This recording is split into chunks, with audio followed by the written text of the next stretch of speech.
اللہ علیہ وسلم علیکم بالجماعۃ وإياكم والفرقة وإن الشيطان مع الواحد وهو من الاثنين فابعد ومن أراد بكم الجنة فليلزم الجماعة إلى آخر ما قال النبي صلى الله عليه وسلم. آج کے اجتماع کے محترم صدر محترم استاد الاساتذہ جماعت کی علمی منہجی دعوتی فکری شخصیت جماعت کے معروف مصنف ادیب شاعر اور اللہ تبارک و تعالیٰ نے ہر طرح کے علم اور فضل سے شیخ محترم کو نوازا ہے. فیض شیخ عبدالوہاب مدنی رحمہ اللہ. اور ہمیں واقعی میں بہت زیادہ سعادت ہے، خوشی ہے کہ پچھلے کچھ دنوں سے کئی ہفتوں سے شیخ محترم ہم لوگوں کے بیچ میں تشریف فرما ہے. عمرہ میں بھی اور آپ کی سستی میں بھی پچھلے کئی دنوں سے ہیں اور وطن فوقن شیخ صاحب سے ملاقات ہوتی رہتی ہے. اس استفادے کا موقع اللہ تبارک و تعالیٰ عطا فرماتا ہے. یہ افراد کے لیے سعادت کی بات ہے کہ شیخ آپ کے بیچ میں موجود ہیں اور ان کے دروس ہوتے رہتے ہیں. اس اجتماع کی صدارت آپ فرما رہے ہیں اور ابھی آپ نے شیخ محترم کی باتیں سنی ہے کہ بہت ہی زیادہ فکری علمی خطاب صدارتی خطاب کے نام سے آپ محسوس کرتے ہوں گے. آج بھی آپ نے محسوس کیا ہوگا کہ کتنی زیادہ گہرائی ہے، کتنی زیادہ ملت میں جماعت میں جو خلل ہے، جو تقاضے ہیں، اس پر کتنی گرفت اور پکڑ ہے شیخ محترم کی. آپ نے اس کا اندازہ لگایا ہوگا. دعا کریں کہ اللہ تبارک و تعالیٰ جو شیخ صاحب لکھتے ہیں بولتے ہیں اللہ تبارک و تعالیٰ لوگوں کو اسے سمجھنے کی سنجیدگی سے دینے کی اور اللہ تبارک و تعالیٰ اس کے مطابق عمل کرنے کی توفیق عطا فرمائے. آمین رب العالمین. داخل ہونے کی وجہ سے ترتیب تھوڑی بدل گئی.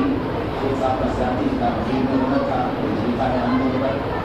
اس لیے ترتیب بدل گئی. خود میں آپ حضرات کے بیچ میں کچھ نہیں، بس تعلیم حکم کے لیے کچھ باتیں عرض کروں گا. دعا کرتا ہوں کہ اللہ تبارک و تعالیٰ ان باتوں کو میرے لیے آپ کے لیے سب کے لیے مفید بنائے. اس اجتماع کے رہنما فضیلت الشیخ احسان اللہ مدنی صاحب، آج کے اجتماع کے خطیب فضیلت الشیخ عبدالعلی فیضی صاحب رحمہ اللہ. اسی طرح سے مجلس میں تشریف فرما مختلف علماء صلہ اور راز نگر اور آس پاس کی بستیوں میں ہماری مساجد کے معطر ائمہ خطبہ علماء فضلاء تمام حاضرین بزرگوں نوجوان دوستوں قابل احترام اور بہنوں عزیز بچوں، پورا جو آج کے اجتماع کا عنوان تھا وہ اجتماعیت پر تھا. اور اجتماعیت کے مختلف گوشوں کے پر مختلف پہلوؤں پر گفتگو ہوئی. شیخ عبدالعلی اللہ کی تقریر سے ان کی کتاب سے محروم رہ گیا تاخیر کی وجہ سے، لیکن شیخ صاحب کی صدر محترم کی تقریر کو پورے طور پر سنا، اسے مستفید ہوا اور ہمیشہ الحمدللہ استفادہ کرتا رہتا ہوں. کچھ باتیں جو مجھے سمجھ میں آئیں گی، ظاہر ہے کہ وہ تکرار کے سوا کچھ نہیں ہو سکتی کیونکہ دو یہاں تک کتاب آپ سن چکے ہیں اور اس سے ہٹ کر کے اس کے باہر میں یہ بات نہیں بول سکوں گا.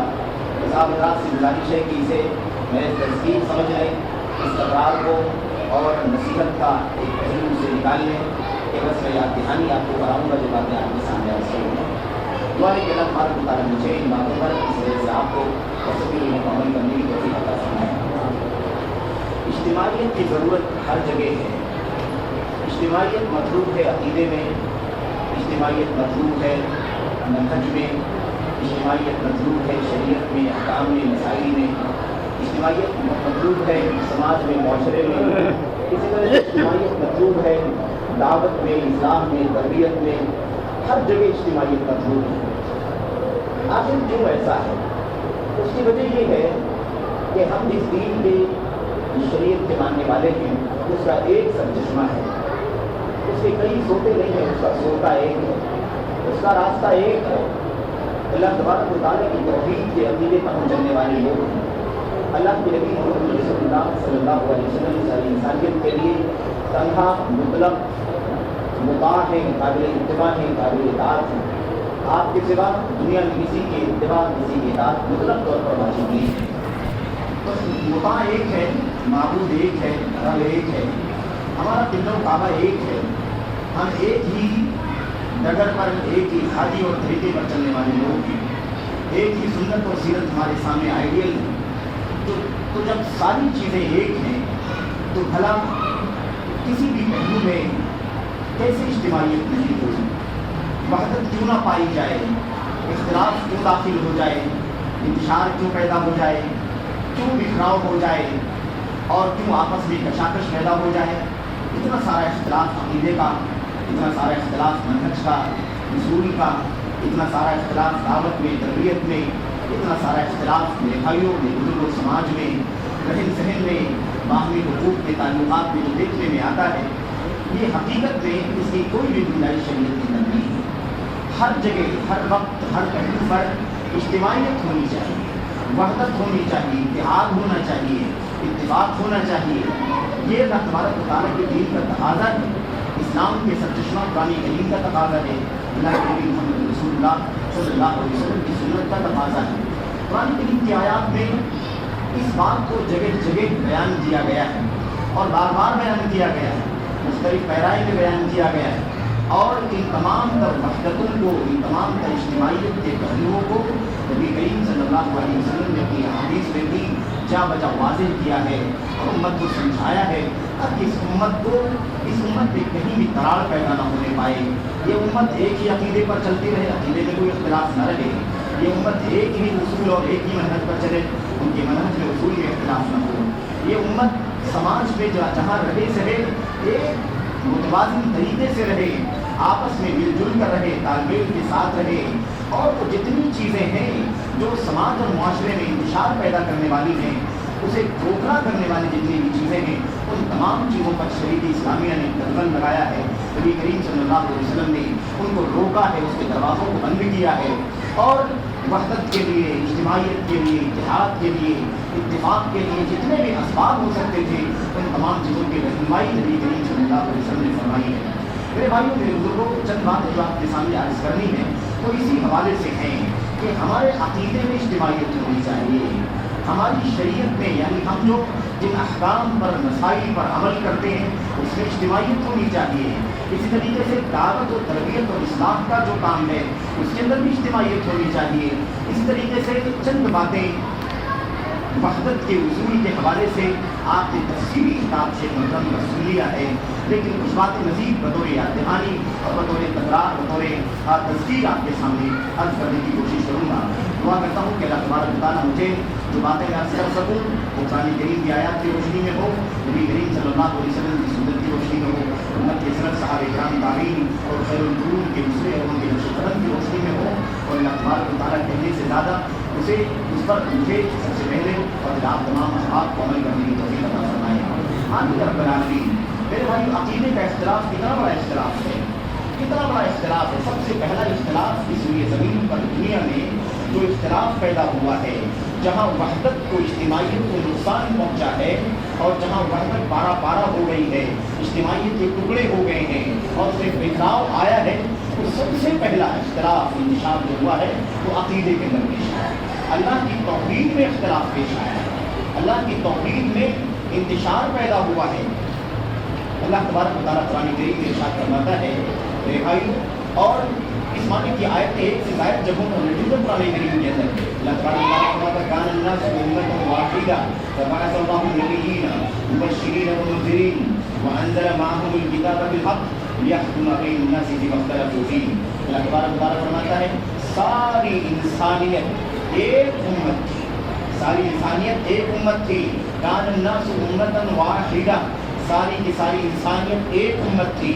اب آج دنیا کی تعداد، دنیا میں انسانوں کی تعداد بہت زیادہ بڑھ چکی ہے، اس کا صحیح اندازہ نہیں کیا جا سکتا، لیکن وہ ابتدائے آغاز انسانیت، آغاز ابتدائے آفریت جس کو کہا جاتا ہے، یعنی وہ ابتدا جہاں اللہ تبارک و تعالیٰ نے آدم علیہ السلام کو پیدا کیا، انسانیت کی شروعات پیدا ہوئی، انسانیت کی شروعات ہوئی اور زمین و آسمان کی تخلیق ہوئی، تو کائنات کی شروعات جو ہوئی، یہ شروعات آدم علیہ السلام کی پیدائش اور پھر اس کے بعد سلسلہ جو آگے بڑھتا گیا، اس وقت کوئی اختلاف نہیں تھا عقیدے کے مسئلے میں، عقیدے میں کوئی اختلاف نہیں تھا، ایک ہی عقیدہ تھا اور وہ توحید کا عقیدہ تھا، اللہ تبارک و تعالیٰ پر اللہ واحد پر ایمان کا عقیدہ تھا، ایک اللہ تبارک و تعالیٰ کی خالص بندگی کا عقیدہ تھا، کہیں کفر نہیں تھا، کہیں شرک نہیں تھا، کہیں اللہ تبارک و تعالیٰ کی توحید میں بغاوت نہیں تھی، کہیں نفاق کا مسئلہ نہیں تھا، ظاہر و باطن کا فرق نہیں تھا، ایک ہی توحید کا ایک ہی عقیدہ موجود تھا، کوئی شرک نہیں، کوئی کفر نہیں، کوئی نفاق نہیں، کوئی بغاوت نہیں، کوئی طغیان، کچھ بھی نہیں تھا۔ سب سے پہلے جو اختلاف پیدا ہوا وہ اللہ تبارک و تعالیٰ کے حق کی توحید میں اختلاف پیدا ہوا۔ تو کائنات کی شروعات جو ہوئی ہے وہ توحید پر ہوئی ہے، شروعات جو دنیا کی ہوئی ہے وہ توحید پر ہوئی ہے، اختلاف بعد میں آیا، شرک بعد میں آیا، کفر بعد میں آیا، نفاق بعد میں آیا، بدعقیدگی بعد میں آئی، فساد بعد میں آیا، شروعات جو تھی وہ توحید پر ہوئی تھی۔ اس لیے اصل گھر جو ہے نا، اصل گھر جو ہے وہ توحید کا گھر ہے۔ آج لوگ کہتے ہیں کہ گھر واپسی کرائیں گے، گھر واپسی کرو، گھر واپسی کرنا چاہیے اور گھر واپسی لوگوں کو کرنا ضروری ہے، اس طرح کے نعرے آپ سنتے رہتے ہیں اور اخبارات میں میڈیا پر پڑھتے اور دیکھتے رہتے ہیں۔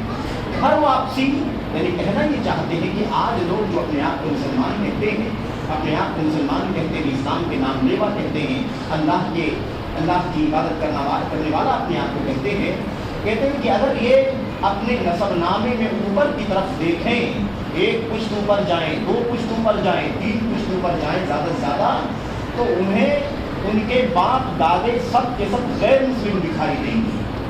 آج یہ تو کہتے ہیں، لوگ کہتے ہیں کہ تم مسلمان ہو، زیادہ تر تمہارے باپ مسلمان رہے ہوں گے، تمہارے دادا مسلمان رہے ہوں گے، اس سے پہلے جاؤ گے تو تم کو ہندو ملیں گے، لوگ تمہیں لوگ غیر مسلم ملیں گے، اور ہندوؤں کی جو بہت ساری کاسٹ اور بہت ساری تقسیمات ہیں اسی میں سے کسی میں وہ ملے گا۔ تو بتانا یہ چاہتے ہیں، وہ کہتے ہیں کہ تمہارا اصل گھر جو ہے وہ ہندوازم ہے، وہ کفر ہے اور وہ ہمارا عقیدہ ہے، تم جو ایک اللہ کی بات کرتے ہو سب بعد میں آیا ہے، تو تمہیں گھر واپسی کرنی پڑے گی، یعنی تم دوبارہ پھر یہ ایک اللہ کی عبادت کی بات کرنا چھوڑ دو گے اور تم اسی پرانے عقیدے پر جس پر تمہارے باپ دادے پورے تھے اسی پر چلے جاؤ گے۔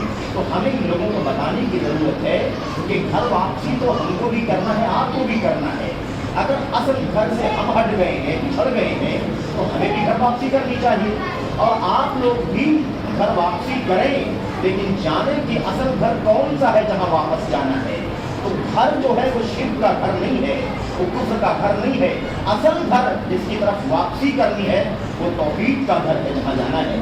اسی لیے حضرت عبداللہ بن عباس رضی اللہ تعالیٰ عنہ اس آیت کریمہ کی تفسیر میں فرماتے ہیں کہ الناس امۃ واحدہ فبعث اللہ النبیین، ساری انسانیت ایک امت تھی، اس کے بعد انہیں اختلاف پیدا ہوا، اختلاف کو ختم کرنے کے لیے اور اسی ایک ڈگر پر ایک راستے پر لانے کے لیے اللہ تبارک و تعالیٰ نے نبیوں کو رسولوں کو بھیجا تاکہ وہ اللہ کے بندوں کو جنت کی خوشخبری سنائیں اور جہنم کے عذاب سے ڈرائیں۔ اس مقصد کے لیے اللہ تبارک و تعالیٰ نے بہت سارے انبیاء کو رسولوں کو بھیجا اور ان کے ساتھ کتاب اتاری تاکہ وہ کتاب کے ذریعے سے لوگوں کے اختلاف میں، اور سب سے بڑا اختلاف یہ عقیدے کا اختلاف ہے، اس اختلاف کو ختم کرنے کے لیے اللہ کی کتاب سے فیصلہ کریں۔ اس کی تفسیر میں ابن عباس رضی اللہ تعالیٰ عنہ فرماتے ہیں، جیسے کہ حافظ ابن کثیر رحمۃ اللہ علیہ نے اور دیگر مفسرین نے لکھا ہے اپنی کتابوں کے اندر، کہتے ہیں کان بین آدم و نوح عشرۃ قرون، آدم اور نوح علیہ السلام کے درمیان 10 صدیاں ہیں، 1000 سال کا فاصلہ ہے۔ کلہم علی شریعۃ من الحق یا کلہم علی الاسلام، اس 10 صدیوں میں آدم اور نوح علیہ السلام کے بیچ میں 10 صدیاں ہیں، یعنی 1000 سال کا فاصلہ ہے۔ اس 1000 سال کے پیریڈ میں ساری انسانیت اسلام پر قائم تھی۔ اسلام کا ایک عمومی معنی ہے، عمومی استعمال ہے، اور ایک خصوصی استعمال ہے۔ خصوصی استعمال ہمارے اور آپ کے آخری نبی محمد رسول اللہ صلی اللہ علیہ وسلم پر اترے قرآن اور آپ کی سنت پر بولا جاتا ہے اسلام، اور ایک عام اطلاق ہے اسلام یعنی اللہ تبارک و تعالیٰ کی تابعداری، اللہ تبارک و تعالیٰ کے حکم سب جھکا لینا، جو آدم علیہ السلام سے لے کر سارے نبیوں کا عقیدہ رہا ہے۔ تو سارے کے سارے لوگ اس 1000 سال تک اللہ تبارک و تعالیٰ کی توحید پر قائم تھے، حق شریعت پر تھے، اسلام پر قائم تھے، کوئی اختلاف نہیں تھا۔ اختلاف 1000 سال کے بعد ایک قوم میں ہوا، ایک بستی میں ہوا، اور اس بستی کے لوگوں نے اللہ کی توحید سے بغاوت کیا، اور پھر لوگ شرک کرنے لگے اپنے اولیاء، اپنے صالحین، اپنے بزرگوں، خاص طور پر ود، سوا، یعوق، نذر، جو حضرت نوح علیہ السلام کی قوم کے بعد بزرگوں کے نام ہیں، ان کی لوگوں نے پوجا کرنا شروع کر دیا، ان کی عبادت کرنا شروع کر دیا۔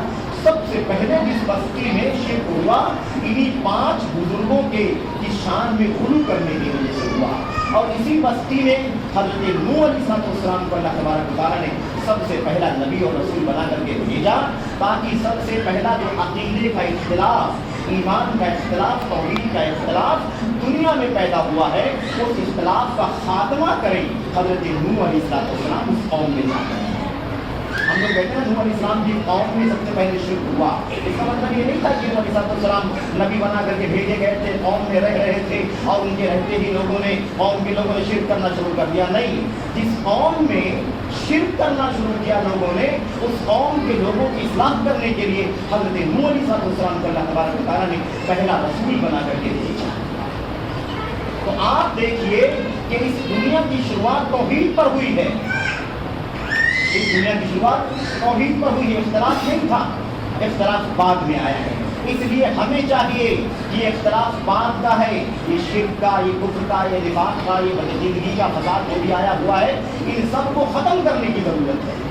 پوری دنیا کے گوشے گوشے میں، چپے چپے میں، خواہ وہ اسلام کے نام لیوا ہو یا اسلام کے نام لیوا نہ ہو، دوسرے اسموں کے، دوسرے عقیدوں کے، دوسرے ادیان و مذاہب کے ملل کے ماننے والے ہوں، ان سب کو ایک اللہ تبارک و تعالیٰ کی توحید پر آنا چاہیے، اسی خالق و مالک کی عبادت اور پرستش کرنی چاہیے، جو پیدا کرنے والا، تربیت کرنے والا، دیکھ ریکھ کرنے والا، انجام سارے مسائل کے انجام کا مالک ہے، اسی کے سامنے سر جھکانا چاہیے۔ تو اس لیے میرے بھائیوں، سب سے پہلے تو یہ جاننا ہے کہ عقیدے میں سب سے پہلی بات کیا ہے؟ عقیدے میں اتحاد ہونا چاہیے، عقیدے میں اجتماعیت ہونی، سب کا عقیدہ ایک ہونا چاہیے، سب عقیدے توحید پر متفق رہیں، سب ایک عقیدے توحید پر جمے رہیں۔ اللہ فرماتا ہے ان هذه امتكم امة واحدة، یقیناً تمہاری یہ امت ایک امت ہے، وَأَنَا رَبُّكُمْ، اور میں تمہارا رب ہوں، فَاعْبُدُونِ، اس لیے تم سب کے سب میری عبادت کرو۔ اسی آیت میں اللہ نے فرمایا ان هذه امتكم امة واحدة وَأَنَا رَبُّكُمْ فَاتَّقُونِ، یہ تمہاری امت ایک امت ہے، تمہاری امت ایک امت ہے، وَأَنَا رَبُّكُمْ، میں تمہارا رب ہوں، فَاتَّقُونِ، تم سب کے سب میرا تقویٰ اختیار کرو۔ اللہ کی توحید سب کو ماننی ہے، سب کو اللہ کی توحید پر رہنا چاہیے۔ آج جو غیر مسلم ہیں، نان مسلم ہیں، ان کی بات تو آپ چھوڑ دیں، اسلام کے نام لیواؤں میں، کلمہ گو میں آپ کو عقیدے کا فساد کھلم کھلا دکھائی دے گا۔ سمجھے؟ صوفیت کا عقیدہ آپ جانتے ہیں کہ نہیں جانتے؟ روحانیت کا عقیدہ آپ جانتے ہیں کہ نہیں جانتے ہیں؟ قبر پرستی کا، مزار پرستی کا، پیروں کا، ولیوں کا، بزرگوں کا، مزاروں کا، عرصوں کا عقیدہ، یہ توحید کا عقیدہ ہے کیا؟ شرک کا عقیدہ ہے کہ نہیں ہے؟ یہ شرک ہے، کفر ہے، بدعقیدگی ہے کہ نہیں؟ اسی طریقے سے اگر آپ دیکھیں گے تو اللہ کے نبی محمد رسول اللہ صلی اللہ علیہ وسلم نے یہ بھی سمجھایا ہے کہ جیسے اللہ تبارک و تعالیٰ کی توحید میں ہمارا عقیدہ ہونا چاہیے، ویسے ہی یہ تو عبادت کا مسئلہ ہے، ایسے ہی اطاعت کے مسئلے میں ہمارا ایک بھی مطاع، یعنی قابل اطاعت، قابل اتباع، اسوہ، آئیڈیل، سمپل، ایگزامپل، مثال ہمارے لیے اگر کوئی ہے تو صرف اور صرف مطلق طور پر حضرت محمد رسول اللہ صلی اللہ علیہ وسلم کی ذاتی گرامی ہے۔ آج نہ جانے کس چیز کو، بڑے کو، چھوٹے کو، اعلیٰ کو، ادنا کو، لوگوں نے اپنا اپنا پیشوا، اپنا اپنا آئیڈیل، اپنا اپنا نمونہ بنا لیا ہے، ان کے پیچھے چلنا، ان کے فتوے دیکھنا، ان کی باتیں سننا اور اسی کے مطابق ساری زندگی گزارنا۔ قرآن آئے اس کو ٹکرا دینا، حدیث آئے ٹکرا دینا، دلائل نصوص کی کوئی قدر نہیں ہے۔ اپنے اپنے علماء، اپنے اپنے ائمہ، اپنے اپنے بزرگان اور اپنے اپنے پیروں کو دین اور شریعت کا ٹھیکیدار بنا لیا گیا ہے۔ یہ بھی شرک کی ایک شکل ہے، یہ بھی بدعقیدگی کی ایک شکل ہے۔ اسی لیے اللہ تبارک و تعالیٰ نے قرآن کریم میں نشان فرمایا کہ یہ لوگ جو ایسا کرتے ہیں، اپنے اولیاء، اپنے بڑوں، اپنے پیروں، اپنے اماموں، اپنے ولیوں کے حلال کہنے سے حلال سمجھتے ہیں، حرام کہنے سے حرام سمجھتے ہیں، جو حرام کرتے اسے حرام بنا دیا، جو حلال قرار دیں اسے تو حلال سمجھ لیتے ہیں. یہ ان کو رب بنانا ہے، یہ ان کو رب بنانا ہے. کیوں؟ اس لیے کہ حلال کرنے کا اختیار اللہ تبارک و تعالیٰ کا ہے، حرام کسی چیز کو حرام کرانے کا اختیار اللہ تبارک و تعالیٰ کو ہے. مطلق طور پر اختیار اللہ تبارک و تعالیٰ کو ہے. یہ اختیار اللہ تبارک و تعالیٰ نے اگر اپنے نبی صلی اللہ علیہ وسلم کے پاس دے دیا، آپ کی طرف وحی بھیج دیا، آپ کو بتا دیا کہ آپ حلال حکم لگا دیں، آپ حرام حکم لگائیں، تو یہ اصل میں اللہ تبارک و تعالیٰ کا ہی حق ہے. نبی کریم صلی اللہ علیہ وسلم کو اللہ تبارک و تعالیٰ کی طرف سے یہ بطور وحی دیا جا رہا ہے. تو بہرحال کہنے کا مطلب یہ ہے کہ عقیدے کا فساد بہت زیادہ ہے. عقیدے میں وحدت ہونی چاہیے، عقیدے کے اندر اتحاد ہونا چاہیے، اجتماعیت ہونی چاہیے. یہ مسئلہ بہت پیچیدہ ہے میرے بھائی. اب یہ تو ہم سنتے اور جانتے رہتے ہیں کہ اسلام کے نام لیواؤں کے یہاں عقیدے کا فساد. اگر آپ بہت موٹے طور پر اس بات کو اور مزید جاننا چاہیں تو آپ سمجھ سکتے ہیں کہ اسلام کا کلمہ، اللہ کی توحید کا اور نبی کریم صلی اللہ علیہ وسلم کی رسالت کی اقرار کا جو کلمہ ہے، لا الہ الا اللہ محمد رسول اللہ، یا اشہد ان لا الہ الا اللہ و اشہد ان محمد رسول اللہ، اس کلمے کے معنی میں بھی آج تک لوگوں کے یہاں فساد موجود ہے. آپ شاید چونک جائیں یا ہمارے بہت سارے بھائی چونک جائیں کہ آج بھی مسلمان اسلام کا نام لیوا مسجدوں میں حاضر ہونے والے، نمازیں پڑھنے والے، قرآن کی تلاوت کرنے والے بھی لا الہ الا اللہ کے معنی میں غلطی کرتے ہیں، اور لا الہ الا اللہ کے معنی کو آج بھی بہت سارے لوگ صحیح طور پر نہیں جانتے ہیں. اور اس بارے میں بہت ساری باتیں امت کے علماء نے لکھی ہیں، اور وہ ساری چیزیں زمینی حقائق کی روشنی میں لکھی ہیں. کوئی کوئی پہلے نہیں بجھایا، کوئی نظریاتی چیز نہیں بیان فرمائی ہے، وہ زمین پر گراؤنڈ پر موجود ہے. ایسے لوگ موجود ہیں کہ آج بھی لا الہ الا اللہ کا معنی یا اشہد ان لا الہ الا اللہ کا معنی صحیح طور پر لوگ نہیں جانتے ہیں یا صحیح طور پر اس پر عمل نہیں کرتے. اللہ تبارک و تعالیٰ کی کلمے کا معنی کیا ہے؟ عبادت کے مسئلے میں رہنمائی کرنا ہے کہ عبادت کا سچا اگر کوئی حقدار ہے تو وہ صرف اور صرف اللہ تبارک و تعالیٰ کی ذات ہے کہ نہیں؟ صرف اور صرف اللہ تبارک و تعالیٰ کی ذات عبادت کی صحیح. لیکن اس کے اندر کتنا فساد موجود ہے. کوئی لا الہ الا اللہ کا معنی کہتا ہے، لا الہ الا اللہ کا معنی یہ ہے کہ اللہ کے سوا کوئی رب نہیں ہے، اللہ کے سوا کوئی رب نہیں ہے. بھائی یہ تو سبھی لوگ مانتے تھے، اس میں کہاں مسئلہ تھا؟ وہ مشرکین مکہ جن کے بیچ میں نبی کریم صلی اللہ علیہ وسلم نبوت کا پیغام، رسالت کا پیغام قرآن کریم لے کر کے اترے، وہ بھی مانتے تھے کہ اللہ تبارک و تعالیٰ کی رب ہے. تو یہ بتانے کے لیے اللہ کے نبی نہیں آئے تھے، یہ تو مانتے ہی تھے. وہ یہ نہیں مانتے تھے کہ وہ اللہ تبارک و تعالیٰ کے سامنے سر جھکانے کے بجائے، عبادت کرنے کے بجائے وہ کسی اور کے سامنے، اپنی دیوی دیوتا لات منات عزا کے سامنے سر جھکاتے تھے. تو جھگڑا جو تھا وہ عبادت کا جھگڑا تھا. لیکن آج بھی ایک بہت بڑا طبقہ آپ کو ملے گا جو کہتا ہے لا الہ الا اللہ کا معنی کیا ہے؟ اللہ کے سوا کوئی رب نہیں ہے. ایسے آپ کو ایسے لوگ ملیں گے جو کہیں گے لا الہ الا اللہ کا معنی یہ ہے اللہ کے سوا کوئی موجود نہیں ہے. صوفی لوگ کیا کہتے ہیں بھائی؟ صوفی لوگ یہی تو کہتے ہیں نا، صوفیہ یہی کہتے ہیں، کہتے ہیں اللہ کے سوا کوئی موجود نہیں ہے. اسی لیے ان کا نام کیا ہے؟ وحدت الوجود کا عقیدہ رکھنے والے. یعنی موجود صرف ایک ہے، وجود صرف اور صرف اس دنیا کے اندر صرف کس کا ہے؟ ایک کا وجود ہے. اور وہ کس کا وجود ہے؟ اللہ تبارک و تعالیٰ کا وجود ہے. یعنی اس دنیا میں اللہ کے سوا کوئی بھی موجود نہیں ہے. جو بھی دکھائی دے رہا ہے وہ سب کیا ہے؟ وہ سب اللہ تبارک و تعالیٰ ہے، یا اللہ تبارک و تعالیٰ کا مظہر ہے، اللہ تبارک و تعالیٰ کا کرشمہ ہے، اللہ تبارک و تعالیٰ کی شکل ہے. آپ اس طرح سمجھ سکتے ہیں. تو لا موجود الا اللہ، اللہ کے سوا کوئی موجود نہیں. کوئی کہتا ہے لا الہ الا اللہ کا معنی کیا ہے؟ لا رب الا اللہ، اللہ کے سوا کوئی رب نہیں ہے. کوئی کہتا ہے لا حاکم الا اللہ، اللہ کے سوا کوئی حاکم نہیں ہے. اب آپ دیکھ لیجیے، جو لوگ لبرل ٹائپ کے لوگ ہیں ان کا عقیدہ الگ ہے. وہ کہتے ہیں، صوفیہ کہتے ہیں اللہ کے سوا کوئی موجود نہیں ہے. یعنی جو بھی موجود ہے وہ کیا ہے؟ اللہ تبارک و تعالیٰ کی ہے. اسی لیے آپ نے کتنے واقعات سنے ہوں گے، بڑے بڑے صوفیہ جن کو اولیاء کہا جاتا ہے، بزرگان کہا جاتا ہے، وہ لوگ کبھی نماز پڑھنے نہیں جاتے تھے، کبھی روزہ نہیں رکھتے تھے، اور دنیا بھر کی ساری برائیوں کے کام کرتے تھے، زناکاری، بدکاری، فحاشی سب کرتے تھے. اس طرح کا ان کا رویہ تھا. اور اگر ان سے کوئی سوچ پوچھ لے کہ بھائی ان کے بارے میں کوئی پوچھنے کے لیے لوگ نماز کیوں نہیں پڑھتے، تو کیا کہتے تھے؟ کوئی نماز ہمارے ان کے اوپر نہیں ہے، یہ تو اللہ تبارک و تعالیٰ کا مظہر ہے، اللہ تبارک و تعالیٰ کا مظہر ہے.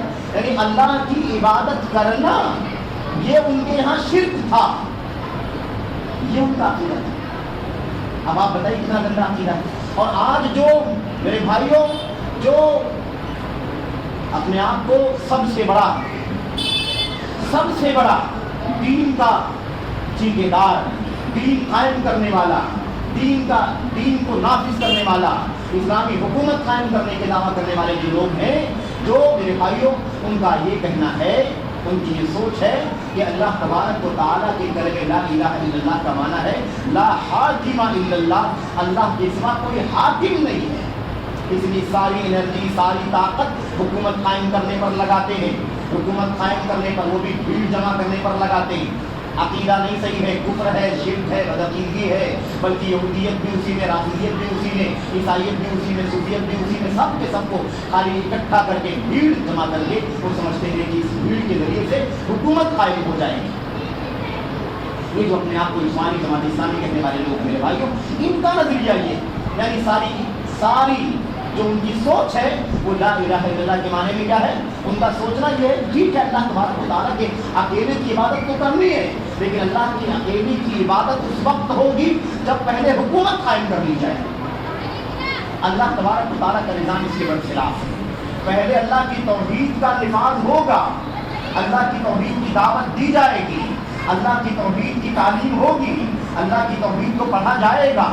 اس کی نشر کے نام لیوا قبلہ کعبہ ہے ان کا، نبی اللہ کے رسول صلی اللہ علیہ وسلم ہے، قرآن وہی ہے. اس کے باوجود آپ دیکھیں کلمہ غلط، کلمے میں فساد موجود ہے.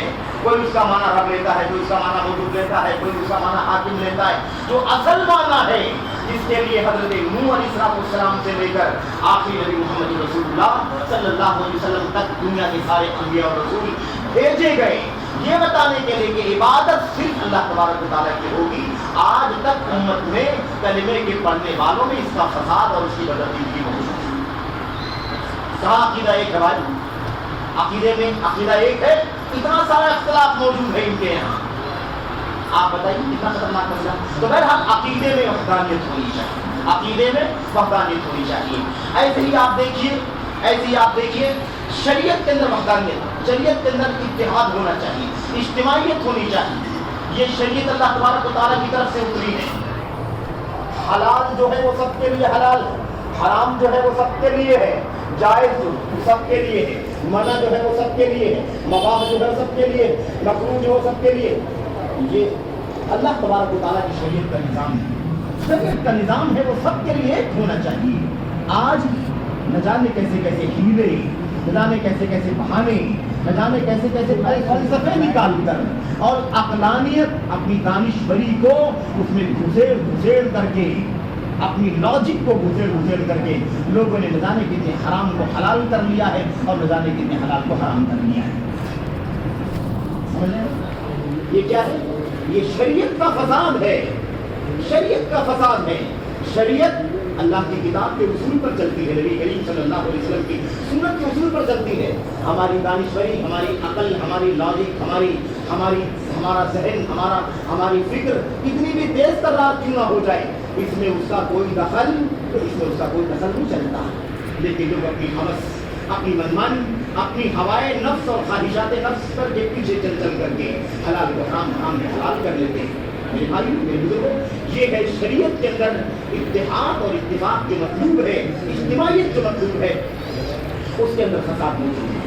آپ اللہ کے کلام کی آیات کو دیکھیں، نبی کریم صلی اللہ علیہ وسلم کی حدیث کو دیکھیں، آپ کو اللہ کی شریعت میں کوئی فرق دکھائی نہیں دے گا. اللہ تبارک و تعالیٰ فرماتا ہے لِكُلٍّ جَعَلْنَا مِنْكُمْ شِرْعَةً وَمِنْهَاجًا، ہم نے تم میں سے ہر ایک کے لیے ایک شریعت بنائی ہے اور ایک صاف ستھرا راستہ بنایا ہے، ایک اصول بنایا ہے، ایک ڈگر بنائی ہے تمہارے لیے واضح روشن. اور ایک شریعت یہی ہے جو حلال حرام، جائز ناجائز، میرے بھائی، نکاح، طلاق، شادی بیاہ، کاروبار، لین دین، اور اس سے پہلے